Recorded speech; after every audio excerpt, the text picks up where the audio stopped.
یہ تین آیات جن کی میں نے تلاوت کی ہے یہ قرآن کریم کی سورہ آل عمران کی 103 تا 105 آیات ہیں۔ ان کا ترجمہ یہ ہے کہ اے وہ لوگو جو ایمان لائے ہو، اللہ تعالیٰ کا ایسا تقوی اختیار کرو جیسا کہ حق ہے، ایسا خدا سے ڈرو جیسا کہ خدا سے ڈرنے کا حق ہے، اور وہ حق کیا ہے؟ وَلَا تَمُوتُنَّ إِلَّا وَأَنْتُمْ مُسْلِمُونَ، ہرگز ایسی حالت میں نہ مرو کہ تم مسلمان نہ ہو، یا ہرگز نہ مرو مگر ایسی حالت میں کہ تم مسلمان ہو۔ وَاعْتَصِمُوا بِحَبْلِ اللَّهِ جَمِيعًا، اللہ کی رسی کو اجتماعی طور پر مضبوطی سے پکڑ لو۔ وَلَا تَفَرَّقُوا، اور تفرقہ میں نہ پڑو، ایک دوسرے سے الگ نہ ہو۔ وَاذْكُرُوا نِعْمَتَ اللَّهِ عَلَيْكُمْ، اور اللہ کی نعمت کو یاد کرو جو اس نے تم پر فرمائی جب کہ تم آپس میں دشمن تھے۔ فَأَلَّفَ بَيْنَ قُلُوبِكُمْ، وہی خدا ہے جس نے تمہارے دلوں کو آپس میں محبت کے رشتوں میں باندھا۔ فَأَصْبَحْتُمْ بِنِعْمَتِهِ إِخْوَانًا، اور یہ رشتے ایسے مضبوط تھے کہ تم اللہ کی نعمت سے بھائی بھائی بن گئے۔ جو پہلے ایک دوسرے کے دشمن تھے ان میں ایک ایسا روحانی انقلاب برپا ہوا کہ وہ بھائیوں کی طرح ایک دوسرے کے ساتھ منسلک اور متحد ہو گئے۔ وَكُنْتُمْ عَلَى شَفَا حُفْرَةٍ مِّنَ النَّارِ فَأَنْقَذَكُم مِّنْهَا، تم گویا آگ کے سے بھرے ہوئے گڑھے کے کنارے پر کھڑے تھے، اللہ تعالیٰ نے تمہیں اس سے نجات بخشی۔ اسی طرح اللہ تعالیٰ اپنے نشان کھول کھول کر تمہارے سامنے بیان فرماتا ہے تاکہ تم ہدایت پاؤ۔ وَلْتَكُن مِّنكُمْ أُمَّةٌ، اور چاہیے کہ تم میں سے ہمیشہ ایک قوم، ایک امت لوگوں کو نیکی پر بلانے اور برائی سے روکنے پر مامور رہے۔ وَأُولَٰئِكَ هُمُ الْمُفْلِحُونَ، یہی وہ لوگ ہیں جو نجات پانے والے ہیں۔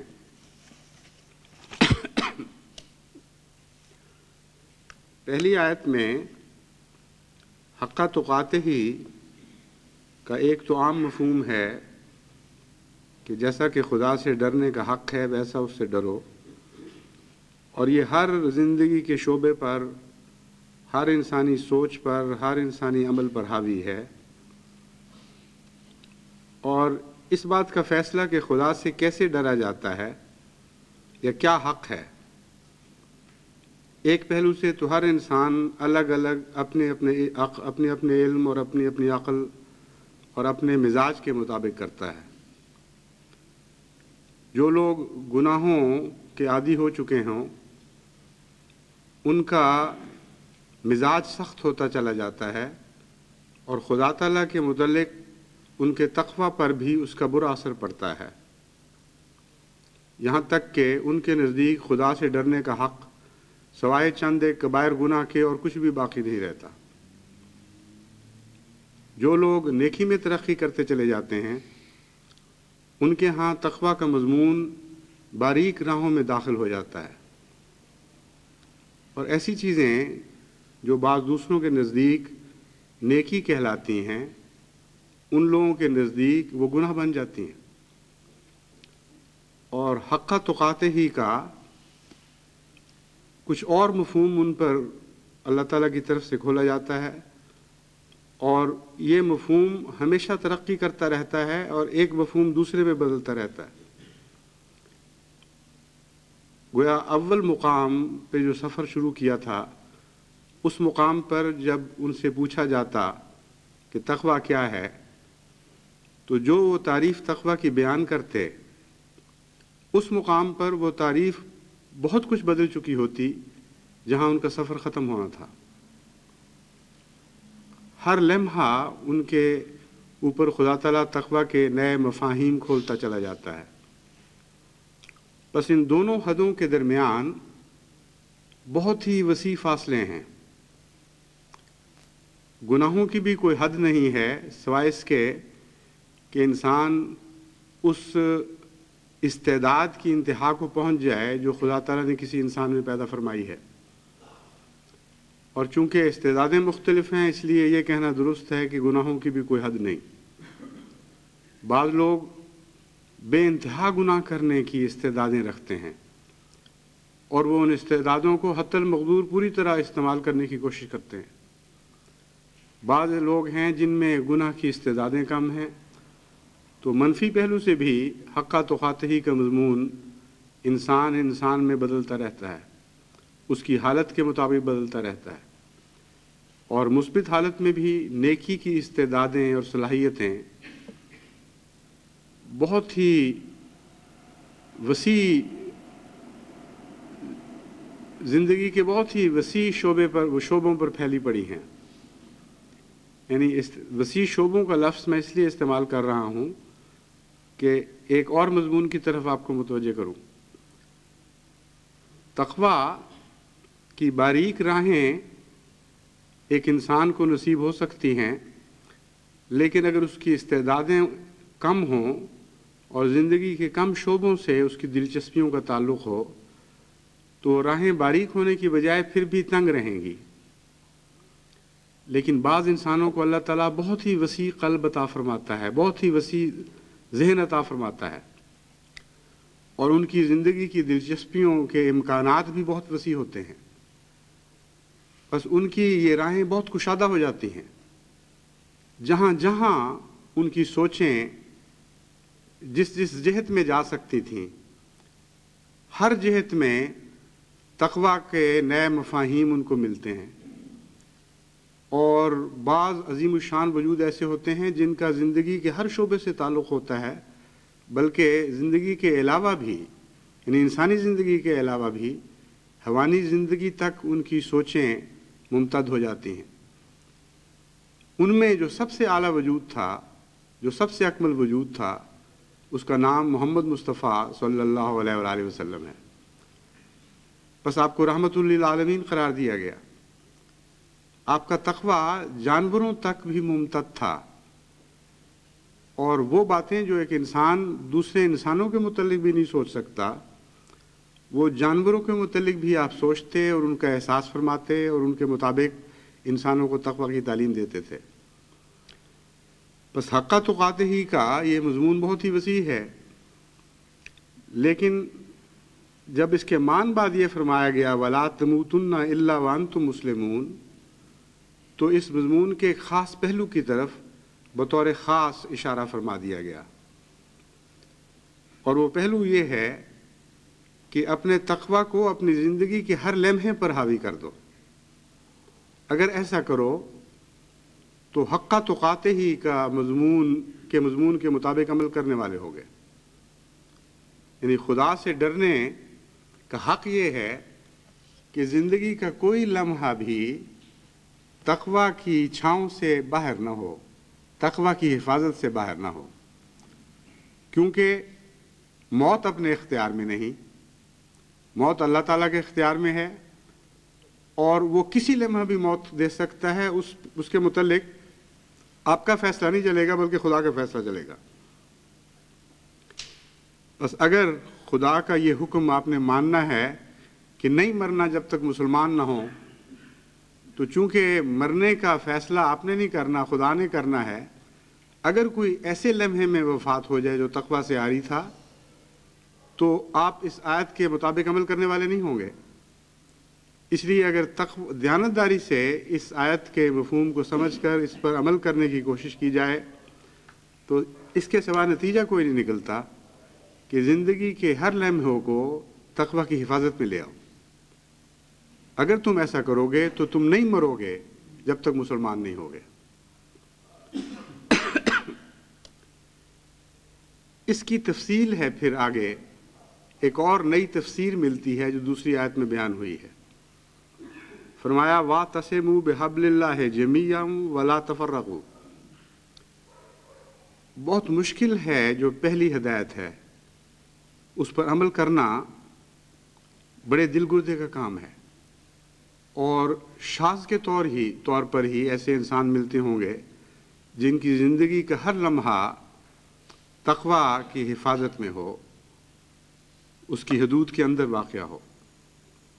اس لیے اس مضمون کو آسان فرما دیا گیا اور ایک ایسا طریق ہمارے سامنے رکھ دیا گیا جس کے نتیجے میں گویا خدا یہ وعدہ کرتا ہے کہ اگر تم اس شرط کو پورا کرو گے تو وہ تمہیں وفات نہیں دے گا جب تک تم مسلمان ہونے کی، جب تک تمہاری وفات کی حالت مسلمانی کی حالت نہ ہو۔ فرمایا اللہ کی رسی کو مضبوطی سے پکڑ لو اور اجتماعی طور پر پکڑ لو، جماعت میں داخل ہو اور جماعت کے تقاضوں کو پورا کرو اور مضبوطی کے ساتھ جماعت کے ساتھ وابستہ ہو جاؤ۔ لیکن جماعت کیا چیز ہے؟ فرمایا اللہ کی رسی سے چمٹ جانے والے جماعت بنتے ہیں، جو خدا کی رسی سے الگ ہو جائیں ان کو جماعت نہیں کہا جا سکتا۔ بس یہاں پہنچ کر ہمیں مسلمان ہونے کے بغیر نہ مرنے کا ایک طریق سمجھ آ گیا۔ اگر انفرادی زندگی پر ہم ہر لمحے پر اپنے پہرے نہیں بٹھا سکتے تو ایسے نیک لوگوں کی معیت میں ضرور داخل ہو سکتے ہیں جن کے متعلق خدا کا عمومی فیصلہ رحم اور فضل کا ہے، بحیثیت جماعت جن کو اللہ پیار کی نظر سے دیکھتا ہے، اور جن کے متعلق حضرت صلی اللہ علیہ وآلہ وسلم کے ارشاد کے مطابق خدا تعالیٰ کا یہ فیصلہ ہے کہ جو ایسے لوگوں کی معیت میں بھی ہو ان کو بھی خدا اپنے فضل اور برکتوں سے محروم نہیں کرتا۔ بس یہاں ایسی جماعت مراد ہے جو خدا والی جماعت ہے، ایسی جماعت مراد ہے جس نے اللہ کی رسی پہ مضبوطی سے ہاتھ پکڑا ہوا ہے۔ فرمایا تم بھی شامل ہوتے چلے جاؤ، اس جماعت کی برکت سے خدا تمہیں نہیں مرنے دے گا جب تک کہ خدا کی نظر میں تم مسلمان نہیں ہو چکے ہوگے۔ حبل اللہ کیا ہے؟ حبل اللہ کی مختلف رنگ میں تفسیر کی گئی ہے، مختلف پرانے مفسرین نے مختلف زاویوں سے اس کو سمجھا، دیکھا، پرکھا، اور بالعموم سب کی نظر اس بات پر گئی کہ حبل اللہ یا تو وہ کتاب ہے، وہ وحی ہے جو آسمان سے نازل ہوتی ہے، یا وہ رسول ہے جس پر وہ وحی نازل ہوتی ہے۔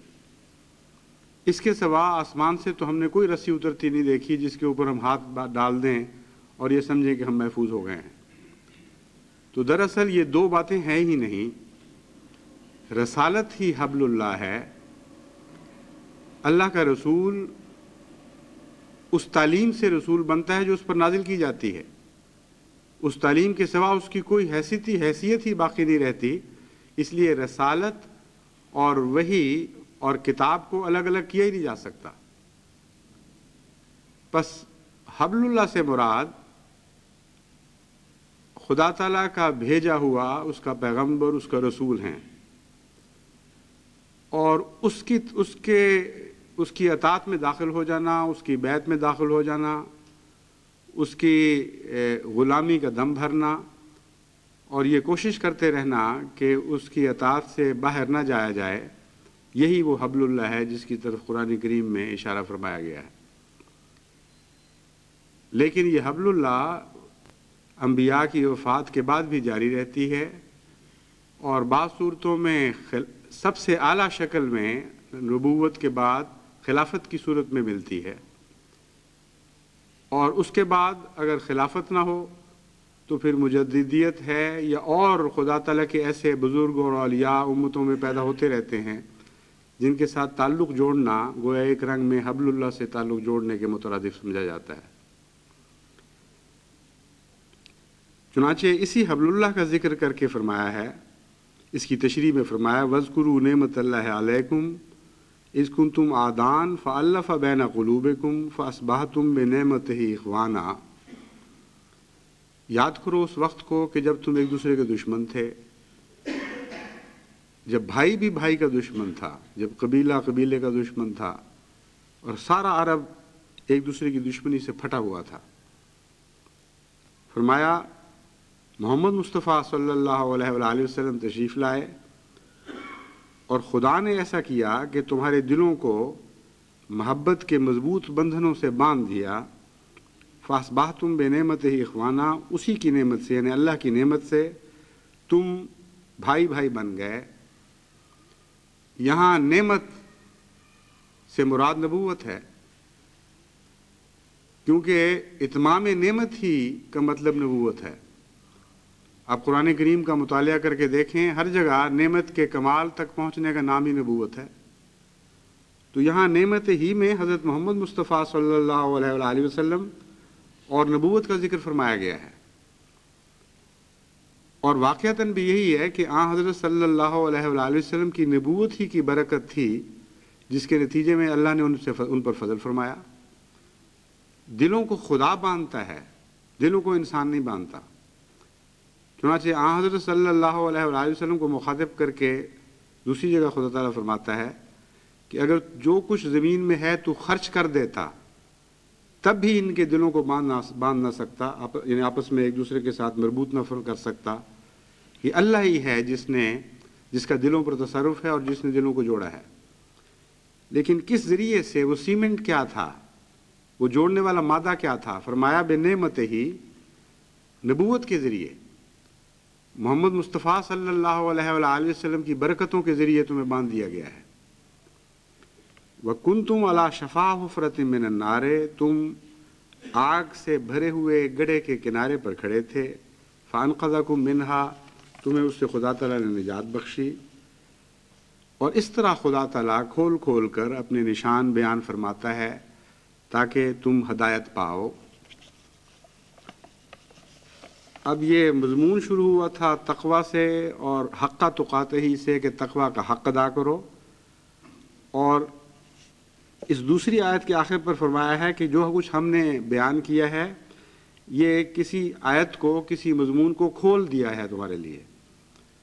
بس دراصل یہ تقوی ہی کا مضمون ہے جسے کھولا گیا ہے، اور پہلی آیت میں جو کچھ ہدایت دی گئی تھی اس کی تفصیل ہے جو دوسری آیت میں بیان فرمائی گئی ہے۔ بس وہ لوگ جو فی الحقیقت تقوی کا حق ادا کرنا چاہتے ہیں، ان کے لیے ضروری ہے کہ وہ متحد ہو جائیں اور خدا کی رسی پر اس مضبوطی سے ہاتھ ڈال دیں کہ کسی قیمت پر بھی وہ اس رسی کو چھوڑنا قبول نہ کریں۔ قرآن کریم نے دوسری جگہ اس مضمون کو اس طرح بیان فرمایا کہ عروۃ وثقیٰ پہ ان کا ہاتھ پڑ گیا ہے، لن انفصام لہا۔ اب اس عروہ سے وہ ہاتھ الگ کیا ہی نہیں جا سکتا۔